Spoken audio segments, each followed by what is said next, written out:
안녕하세요. 1인 금융 벤처기업 한국왕부자클럽의 왕교수입니다. 회사의 성장과 회사의 미래에 대해서 알리바바의 첫 번째 투자를 하고 있습니다. 알리바바 볼린저 밴드 한번 보겠습니다.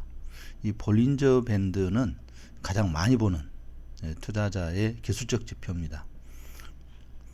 통상적으로 기술적 지표와 기본적 분석이 있는데, 이 기본적 분석과 기술적 분석의 가장 큰 차이점은, 기술적 분석은 내재 가치 중심을 보는 거죠. 내재 가치, 재무제표라든가 뭐 이런 걸 중요시하는, 그래서 본질적인 가치 투자자들은 기본적 분석을 중요시합니다. 가장 대표적인 게 워런 버핏, 그다음에 찰리 먼거, 하워드 먹스라든가 피셔라든가 뭐 기타 지금 우리가 알고 있는 피터 린치 같은 경우가 또 대표적이죠. 이런 분들은 기본적 분석의 가치 투자자입니다. 그래서 기술적 분석을 신경을 쓰지 않죠.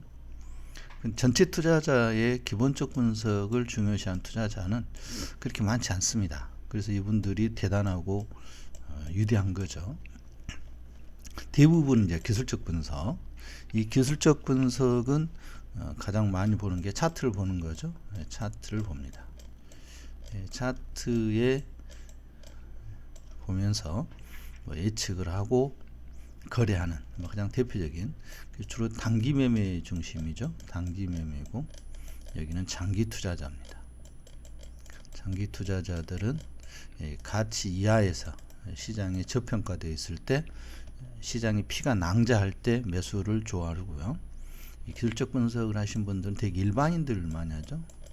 일반인들, 단기 투자자.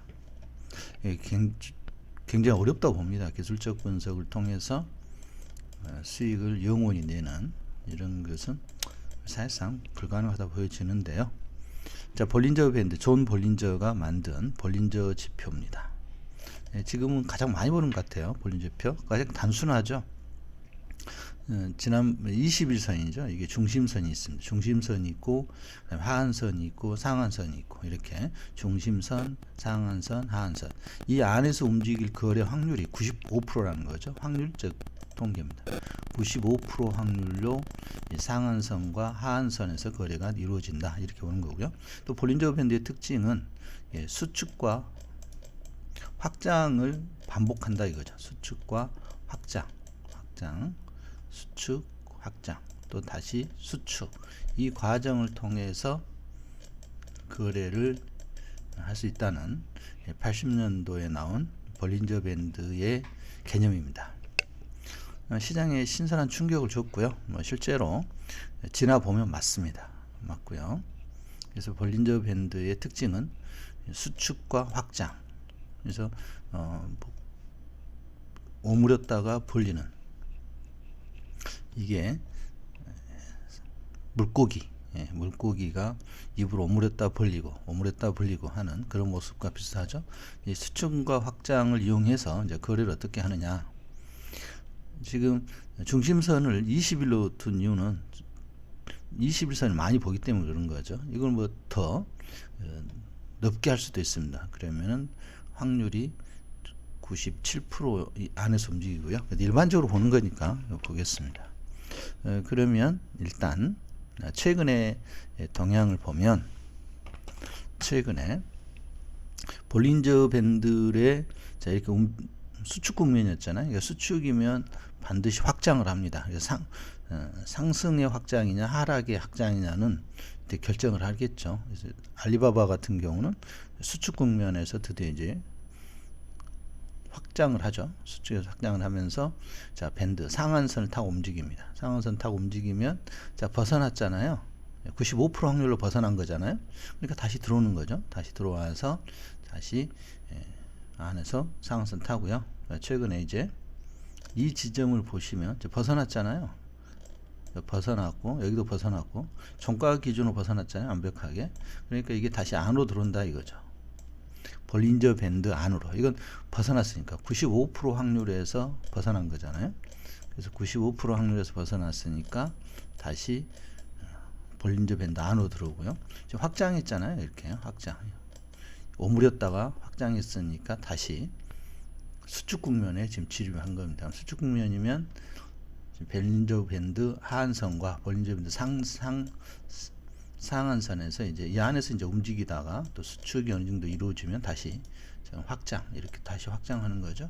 확장하고 이제 다시 또 오므러지고, 이런, 여기도 보세요. 이렇게 수축하다가 확장이잖아요. 확장인데 볼린저 밴드 하한선도 확장, 상한선도 확장, 그리고 다시 시간 지나서 이렇게 수축 국면 되는 거고요. 매매는 어떻게 하느냐?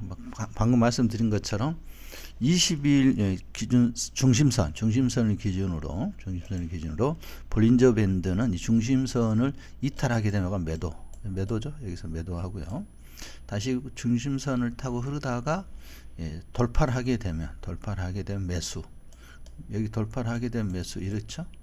지금 보면 간단한 거죠. 그래서 볼린저 밴드 하한선에서 매수, 이렇게 하는 투자자도 있고요. 그래서 단기 매매는 지금 갈수록 어려워진 게 90년도 이후에는, 특히 2000년도 이후에는 단기 매매가 어려워진 건 이게 시스템 매매. 그래서 AI, 지금은 AI라고 하는데 사실상 그 전에도 시스템 매매라고 하죠. 시스템 매매, 컴퓨터가 매매합니다. 기계적으로. 그래서 어려운 겁니다. 기계적으로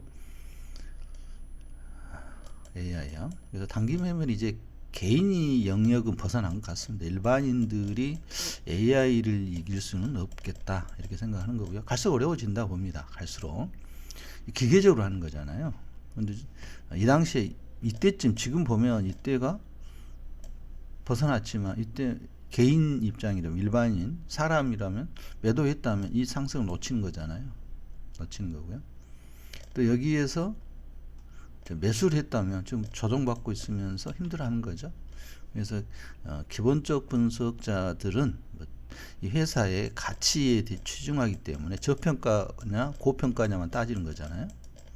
저평가되어 있으면 매수하는 거고, 고평가되어 있으면 매도하는 건데, 기술적 분석 쪽에서는 그렇지 않습니다. 그래서 지금 최근에 가장 많이 사용되는 게 볼린저 밴드입니다. 그래서 볼린저 밴드를 한번 보고 있는 거고요.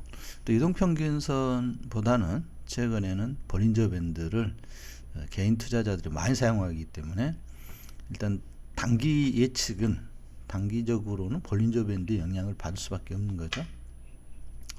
최근에 알리바바는 자, 여기에서 매도가 나왔죠. 다시 들어오니까 아마 기계적으로 했으면 이 근방에서 매도를 했겠죠. 그리고 행보하다가 다시 중심선을 안 깨고 있잖아요. 20일 중심선. 여기서 지금 여기서 깼잖아요. 중심선. 데드 크로스가 나온 거죠. 그러면 매도입니다.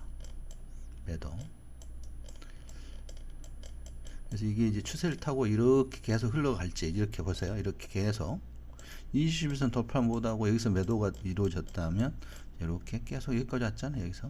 여기서 이제 매수를 해야 됐겠죠. 매도자는 여기서 여기. 그러나 이렇게 잦은 이런 행보 국면에서 잦은 매매는 또 이런 상승을 놓칠 수 있잖아요. 그래서 과거에 스캐핑 할 때는, 제가 스캐핑 할 때는 많이 참조했던, 지금은 저는 기술적 분석보다는 기본적 분석에 의해서 알리바바를 좀 중장기적으로 보유하려는 투자자로 변했기 때문에 보지 않는데 참조만 지금 보고 있습니다.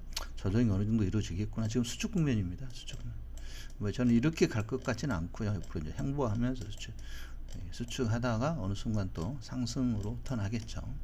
이 과정이 있습니다. 그래서 수축과 확장, 수축 확장을 반복하는, 지금은 수축 국면이다. 볼린저 밴드를 참조하면 그렇습니다.